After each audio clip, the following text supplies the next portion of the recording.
We're all chasing these holy grail of marks, tests, scores. Now, what are tests? What are scores? What are marks? Tests are meant to be diagnostic. They are meant to diagnose the strengths and the weaknesses of the child so that the teacher can adjust her lesson delivery accordingly. Yet, in our country and a lot of Asian countries, the test has become a way to put a label on a student's forehead. So if you get 98 or 99 or 97, you get this label on your forehead called genius. And if you get like a 75 or 80, these days it's called average. In my time, 75, 80 was it was very good. Now, there are certain words like duffer and all used if a child gets 40 or 50. Who gives anyone that right to give these labels to the students on the basis of what they got in their marks on a test? What do these tests measure? For a large part, most of these tests are a measure of your ability to memorize better and regurgitate better. So if you got, say, 95 and somebody else got, say, 70, it tells me that you can memorize and regurgitate better. But in the 21st century, are children going to need better memorization capacities? You already have Google on your fingertips. With the swipe of a screen, you have access to limitless information. So let's say there's another child who can memorize as much as a mini encyclopedia. You're still never going to know more than Google Baba. By the time you kids grow up, you all will be auto-prompted with AI and other technologies with the information that you'll need to complete your next task. And yet, as an education system, we are running behind the ability to memorize and regurgitate better. What is the purpose that parents send their children to schools in? It should be so that they can maximize their inherent potential, excel at what they are best in. However, for a very large percentage of the education system of India, parents are sending their children to schools to get into the best college. What do you need to get into the best college? The highest marks. What are those marks measuring? Memorization, rote learning, and regurgitation. So it's a vicious circle that we are moving in under. If that is what is going to be valued, then that is what everyone is going to run behind. As I said, in the 21st century, the world economy will not reward you for how much you know, but for what you can do with what you know. Not for the amount of knowledge that you have, but for how you apply the knowledge that you have. Application-based learning, project-based learning, experiential learning. This is the quality of learning. And what Daksh has given you this platform, World Teen Parliament, these are the kind of skills that we need to develop in our 21st century learners that you all are going to need to tackle your life's challenges head on. Not only the ability to memorize and regurgitate. So a lot of things that are ailing the Indian education system, but I must say the government, the different boards of education, the national boards of education are very progressive thinking. They have noticed these things and are trying to change the focus from content mastery to competence mastery. How competent are you rather than what content do you know? So a lot of changes to be done, but one step at a time. And I'm sure you kids will take the future much, much brighter with the kind of skills that you all are developing through this entire journey of the World Teen Parliament.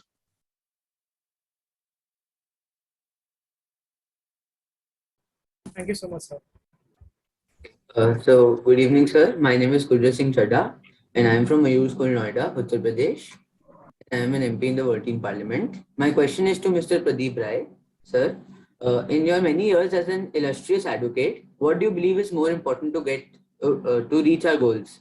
Compassion and intuition, or rules and discipline?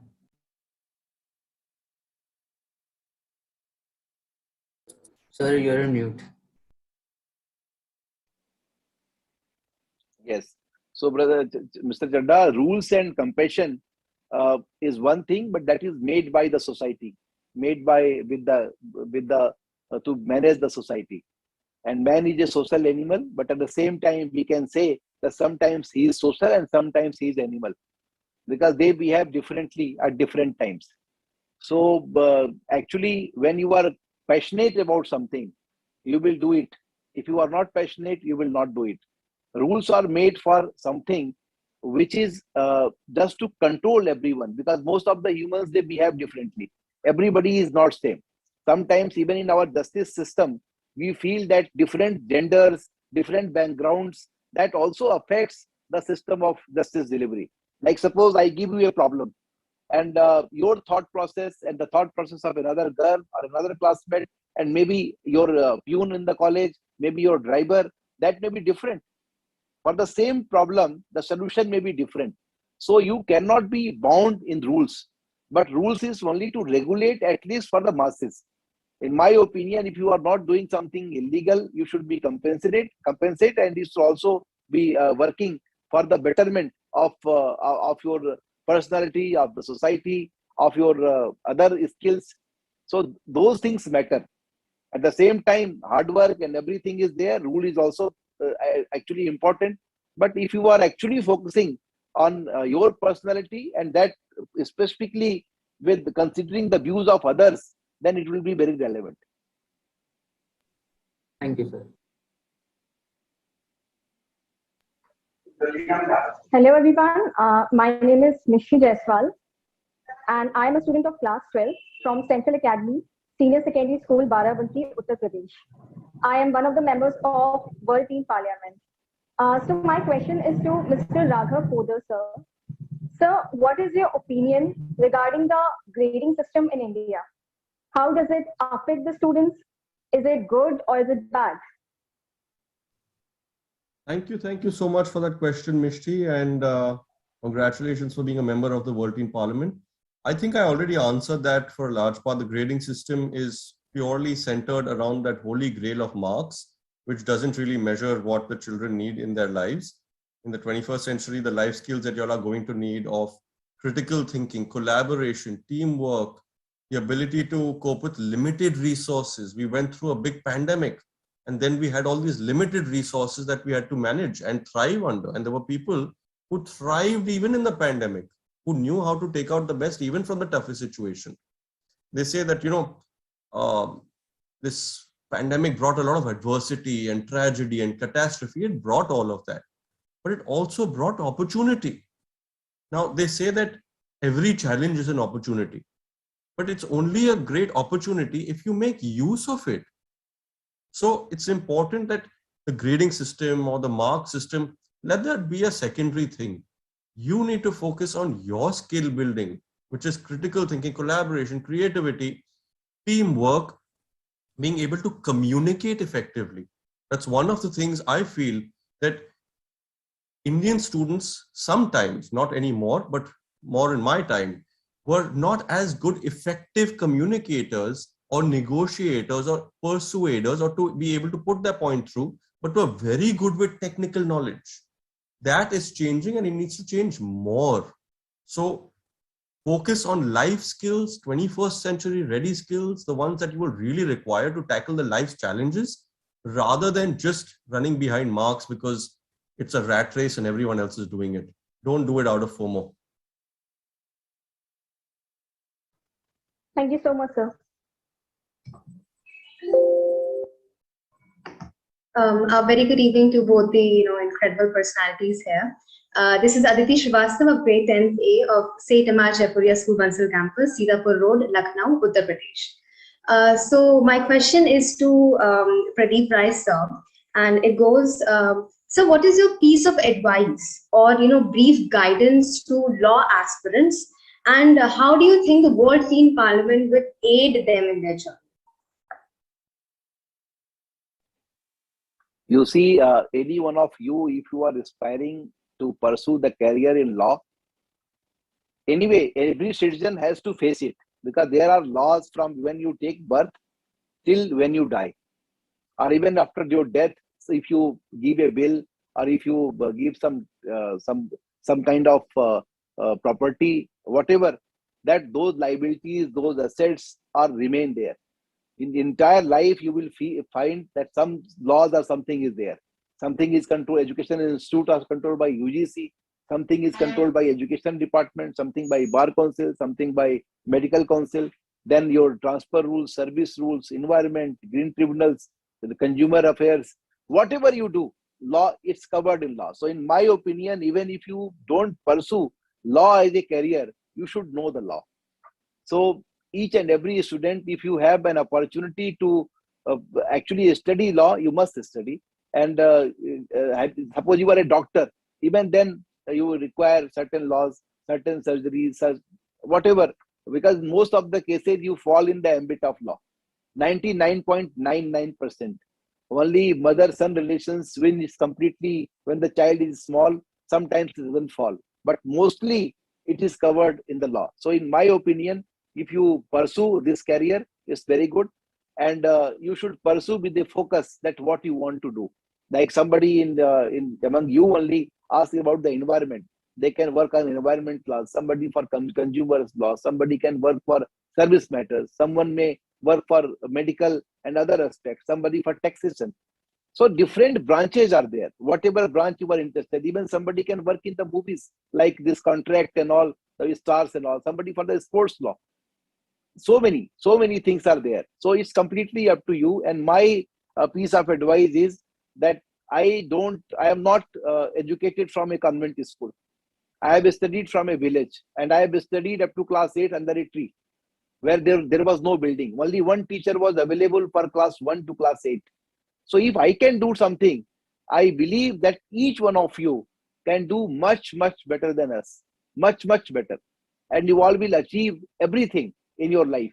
Because if you are serious, I am from UP only. So you are from Lucknow, but I am from UP and from a place where even you will not find, nowadays their buildings are there, but there was no building at all because it was a flood affected area and the flood of Gandak. So you know that every year everything was washed away. Everything was demolished. Whatever you construct. So if I can do from there, if I can come to Delhi and I can do something, I believe each one of you can achieve everything in your life. So this is a good profession, noble profession. And the beauty of this profession is when you want to work, you work. When you don't want to work, you can take adjournments. You can request the court. You can even take an off for 6-7 months. You can go to any other university. So many options are there. But if you want to pursue, you must pursue. Even if you don't want to pursue, you are in some other field, even then you have to do it. Like this Army Appellate Tribunal, if you are interested in armed forces, again, you have to read the laws of related to those services. Similarly, even if you are in government service, there are law departments and everything is there. So each and every aspect, each and every interest is covered under law. In my opinion, if you ask me, I am a brand ambassador, so I will always say that you all should pursue law. But even if you are not interested, it's my personal advice as my own kids that you must read law books and you must know something. Basic idea should be there. My father also has a similar opinion as you. He's also a lawyer, and he says that you got to know the law wherever you go. It is like the base of everything. So that's really good, sir. Thank you so much. Thank you. Thank you.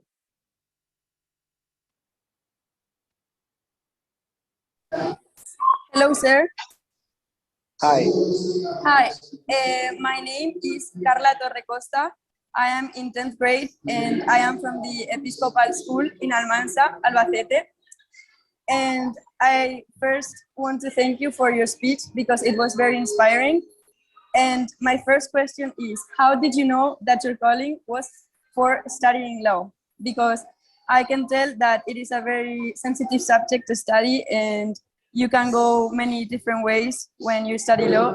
So I would like to know a little bit more of your path while studying. Thank you, sir. You want to know more about law, or you want to know more about the study of law? I want to know why you study law. Okay, about me. You see, if you ask me, I had tried too many things. I did MA in history, I did journalism, and then I was teaching history in university. Thereafter, I started my career as journalist, and I was anchoring for the television. I did some good programs, and finally I realized, and then civil services. I qualified for civil services. I will tell you one very small incident in my life which brought me to this profession. When I was preparing, I was lecturer, I thought that police officers are very powerful. They can misbehave with anyone. That is their right. And administrative officers are also under control because they all have to go, no, no, please pass this and grant this thing, that thing. So I thought that that is a very powerful service and I should go for that. So then I started studying for the UPSC. I qualified. In between, a friend of mine who was very senior officer, though he was much, much senior to me, he was in some problem and he started searching a journalist. The journalist is now working with us. He was a Pulitzer nominee twice, and he had been editor of Washington Post. So they approached him. He was then editor of India Today, and he was very well known those days because he was classmate of then Prime Minister, Indian Prime Minister, and we thought that he can help us. So that IAS officer actually wanted some appointment from him, and it took a lot of time. And finally, when we met, he solved the problem of IAS officer in 5 minutes. Then I realized, because I had no background, I told you, as I mentioned, then I thought that this career is better than the civil service. Because a senior IAS officer needs the help of this man, then better I should become a journalist. When I become journalist, after some time, that journalist wrote something against a very powerful politician.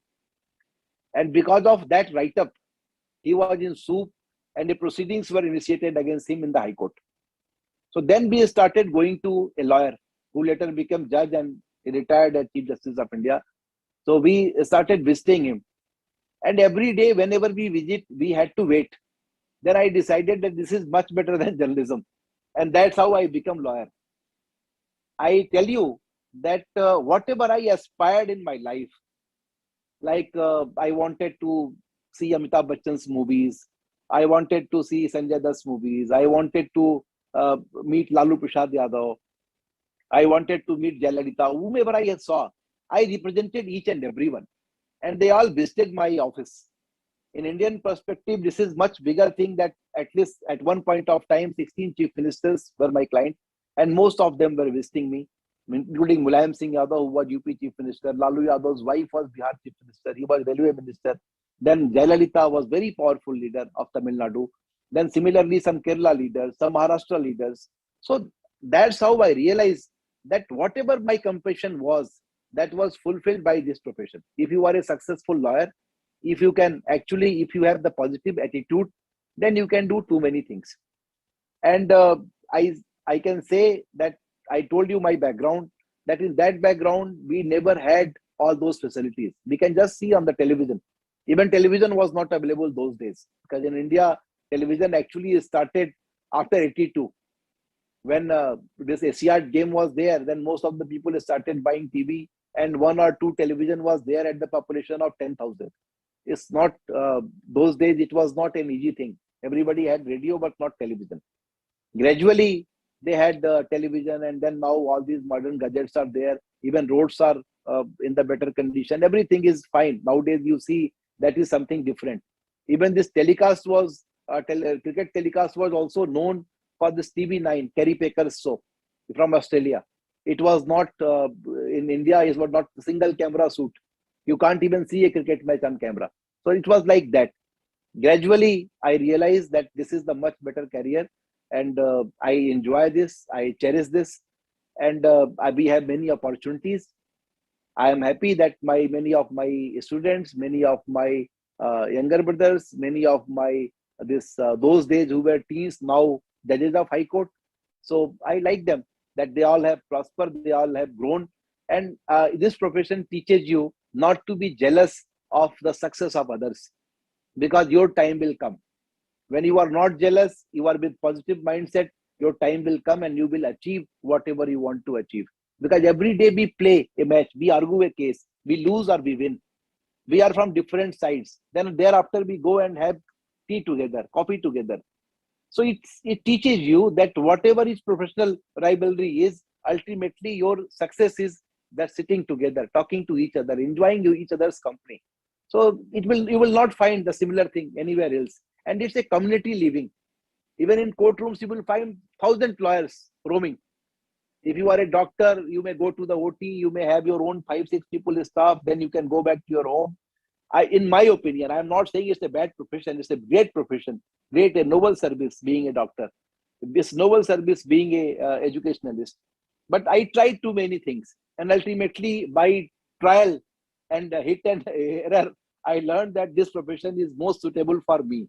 It may not be suitable for others, but this is most suitable for me. And then I joined it. Now I feel I don't regret that, and I am thankful to the God that He gave me this profession, and because of this, I achieved too many things, which whatever I dreamed, that became true only because of this profession. So I am really grateful to God for this. Thank you, Namaskar, sir, for your answer. Thank you. Thank you, dear. Namaskar, everyone. This is Shuchi Laha. I'm in grade 10th and hopefully soon 11 after the ongoing board examinations. I'm from Glory High School, Gwalior, Madhya Pradesh, and I've been integrated in this parliament as a member of the parliament. My question is to Mr. Pradeep Rai. Namaskar, sir. I'll be Namaskar, soon ma'am. pursuing law as a subject, and this I had decided at the end of 8th grade itself. And one of the things which pushed me towards law is how laws or policies shape a society. Not only that, but how the authorities treat those laws and policies plays a huge role too. Recently, NCERT took a great step by introducing LGBTQIA plus friendly curriculum, which would have helped many students to gain acceptance of themselves and also would have made others more aware about queer people and help push back the regressed mindset about the same. However, this was later disapproved and removed. Marital rape is still not considered rape, and that's a huge problem. When we, as young policymakers, try to raise our voices about such issues, we are usually tuned out or asked to keep mum. I wonder, when will adults grow up to hold such conversations with us? And how do we make them listen to us? Ms. Laha, what I feel that now I think in last 2-3 years, many things has changed. National Child Commission is there in place, you all know, and teens have every right to say whatever, and the schools are also even teaching their students, and even families are talking. It's not that families are not talking. There are several families which are, you see, India is a country of diversity. You find too many things, two kind of families, two different backgrounds. So in some backgrounds, it is available. They are talking. Some backgrounds, they are not talking. Somewhere you may find that the family is not even able to meet the means to survive even 2 meals a day. In some the families, you will find that they have too much and they are fighting with each other. Sometimes child suffer because of their different reasons. I know you what you are suggesting, at some extent it is right, but ultimately what you realize, you see, law evolves by the social pressure, and that's where you all come. If you raise all these voices, 100% law will evolve. You recall even this, most of you must have read the history. Sher Shah Suri was a king, if you remember, who came after this Humayun. He defeated Humayun in 1540, in 1539 and 1540. That was Kannauj War. And thereafter, Sher Shah Suri became the king of India. He ruled only 3.5 years. He made a road from Calcutta to Peshawar. He tried to evolve a revenue law. Even current laws of revenue, 2/3 of it is laws which was actually enacted or drafted by Sher Shah Suri.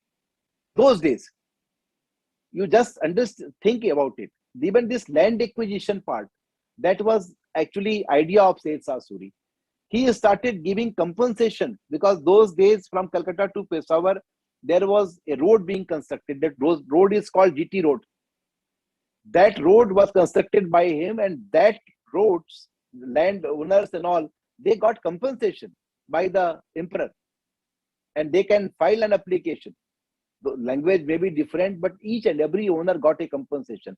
They created some trees, some dharamshalas, sarais, whatever. But my purpose of this is saying this is that whenever there is a pressure from society in regard to development of a law, you will find that law. There is a saying that whenever we need a law, it takes 100 years to enact it. Whenever we don't need it, it takes 100 years to finish it. Like so many laws, which is irrelevant, but we are not repealing it. Like personal choices, behaviors, and LGBTQ, whatever you say. But those laws actually were irrelevant after some point of time. Because if there are some acts which is nobody is offended by that, it is completely between the two parties, then how the state comes into the picture? It becomes your personal life.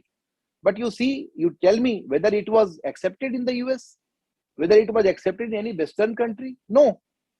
Gradually, they got educated. I have seen many protests in the UK where whenever they want to say something, they will just do naked protest. And I have witnessed few protests, and I asked them that why this naked protest? They say we get publicity, media attention is there. Next day we will be on television.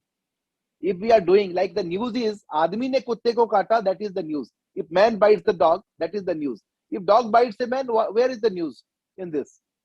So you create something. In my opinion, that whatever is the demand of the society, that converts into law. This is how the society grows. This is how society evolves. If you demand something, like if you want a phone in your family, sometimes your family may say, no, you are too young to have a phone. You all must be having phone. You must have recalled. But ultimately, because of your persuasion and your creation of need, it may not be needed actually, but it may be needed also because your virtual mode and all. So you got the phone, you got other things. Similarly, when you pressurize the government that no, this law is must, this law is required, you will get it.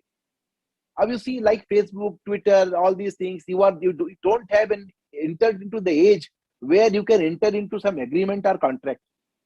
But you all have accounts on social media. Many of you have Insta accounts or Facebook account and all, etc.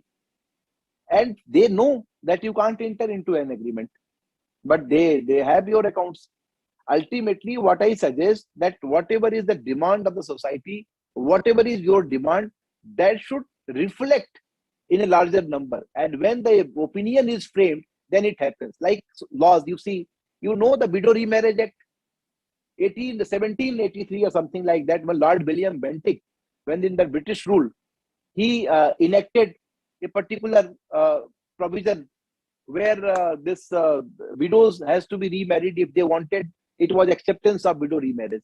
There is a law of Dowry Prohibition Act that no person can take dowry. Is both of laws being implemented? No, because society is not accepting it. When society starts accepting that social change is there, then only those laws will become relevant. So whatever you demand, whatever you say, but it has to be accepted by the society at large. When society accepts, it will become reality. When society does not accept, it will not be reality. Even if you have a law, it will not be implemented. Like 144 is there, but a protest is there of 20,000 persons. What will they do? They will just say that no, sir, please go, and now your protest is over. Only you can request. But if only 6 persons are going, they will arrest you. They will charge you under 188. They will book you. So that's how the system works. And any demand, if it is genuine, it has to be social support. And that social support transforms your demand into a law. And that law actually then thereafter, because of acceptance of the society, start being enforced.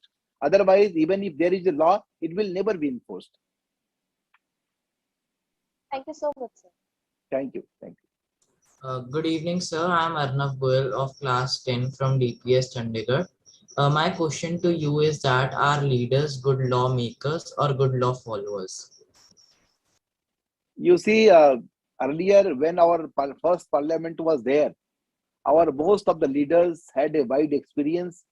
They had a passion for this country. They had sacrificed. They started fighting for the country when they thought that this country may and may not be free, because they didn't know that in 1947 we are going to be independent, and they were working.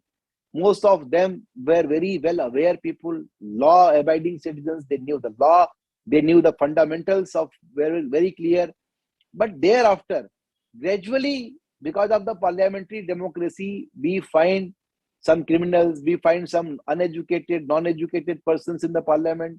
Sometimes we find, like, if you just recall the first cabinet, there it is, the concept is such that prime minister is first among equals. Means the power of prime minister and the power of other minister, there is no difference. When there is a cabinet meeting, and if the proposal is brought to the cabinet, all the cabinet colleagues, they can raise objections. And the purpose of raising objection is to make the thing, make the proposal, make the law, make the rules or decision more more affluent, more people friendly, more in public welfare. So that was the concept. But gradually it happened that when a chief minister or prime minister is having this cabinet meeting, others are just keeping mum. They will say, okay, sign on page number 855, they will sign. They don't know what is written there. So what to do? The problem is that gradually it becomes dictatorial. And when you stop practicing the parliamentary democracy, which was actually adopted by us at the time of independence in the best interest of the country, then what to do? It happens. So in my opinion, most of the MPs have become followers, and especially after this People's Representation Act, in which the whip is there. Even if you oppose certain things, you have to vote in favor of your party. If you don't vote in favor of your party, you are disqualified. And we have seen there were less defections when there was this this act was not there. But nowadays there are, despite being a specific act that if you are defecting from your party, you will be disqualified. There are so many defections. But earlier there was no defection. So you have to consider each and everything while dealing with any issue. Now this member of parliaments, because of their education, you see our first Indian National Congress, 1885, headed by A.O. Hume. What was the education? Almost 95% of the participants were postgraduate. Those days, 1885. Today, you find your parliament, just consider it, see it.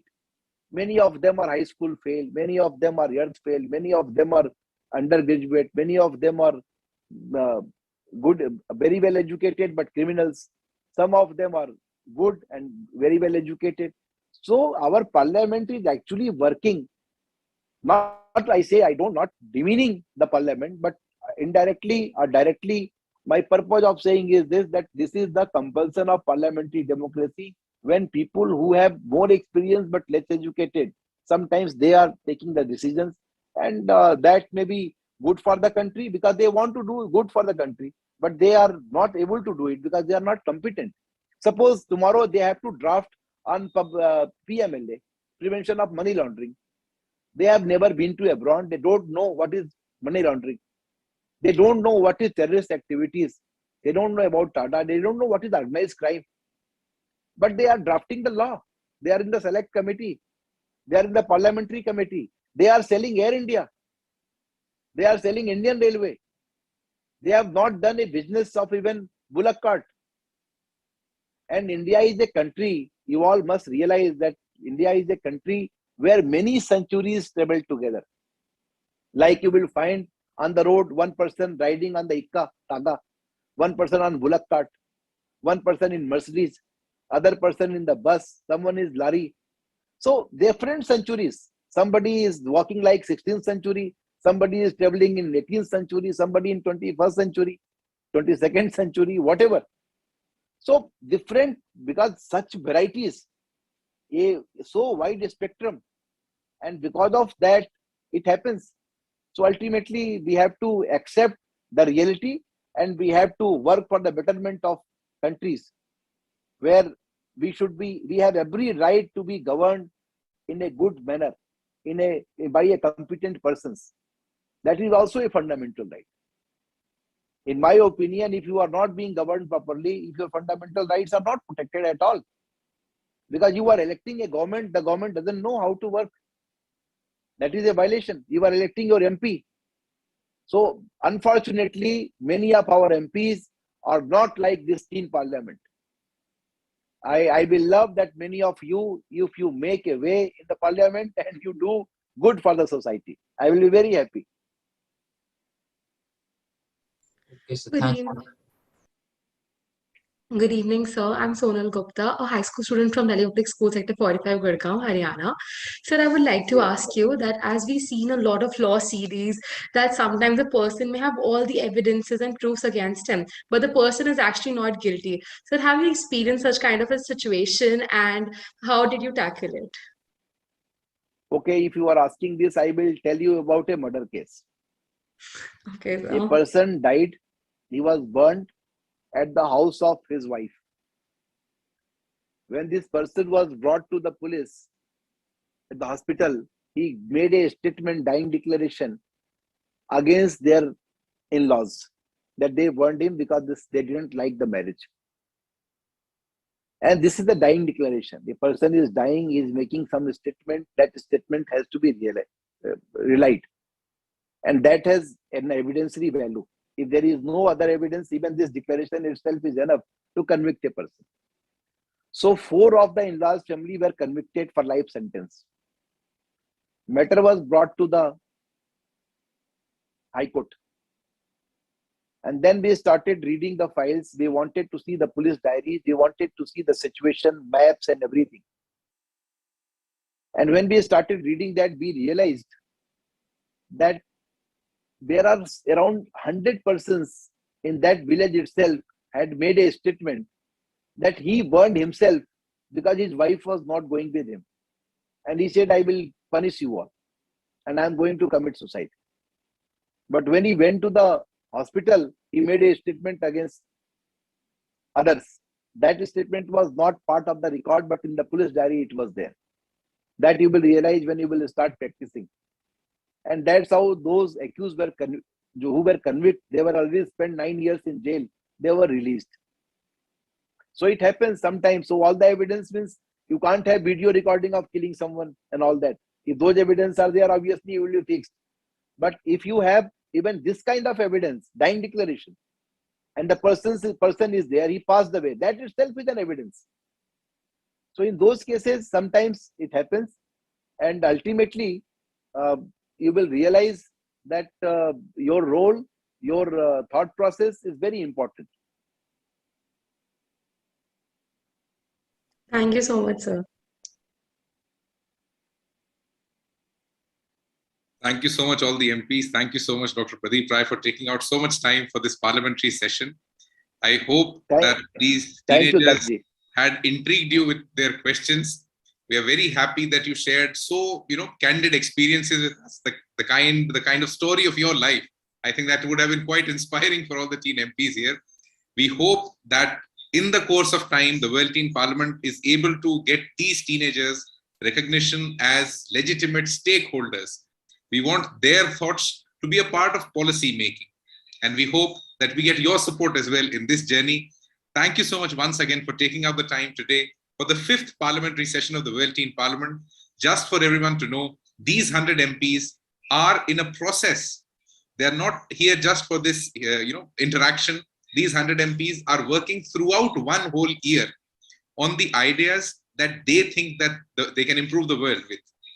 And in this 1 year, we hope that they understand that how does a society really develop, proliferate, change, evolve. Because at the end of the day, the biggest challenge that the current generation faces is that we are technologically savvy, but as humans, we are getting dumb. So we hope that they understand humanity much more, they understand compassion much more, and they get to learn from people like you much more. Thank you so much, sir, for taking out the time today for the 5th parliamentary session. Thank you so much. Thank you so much. Thank you, Dakji. You are doing a wonderful job and I appreciate it. And really, these parliamentarians are also very good. So your process of selection is extraordinary. And that shows that how hard work you have performed. And it's really nice. I congratulate you for organizing this. And really, I appreciate. And I will write a letter to you also, appreciating this effort. Thank you so much. Thank you so much, sir. Thank you so much, all the MPs. Have an amazing weekend ahead. Namaste.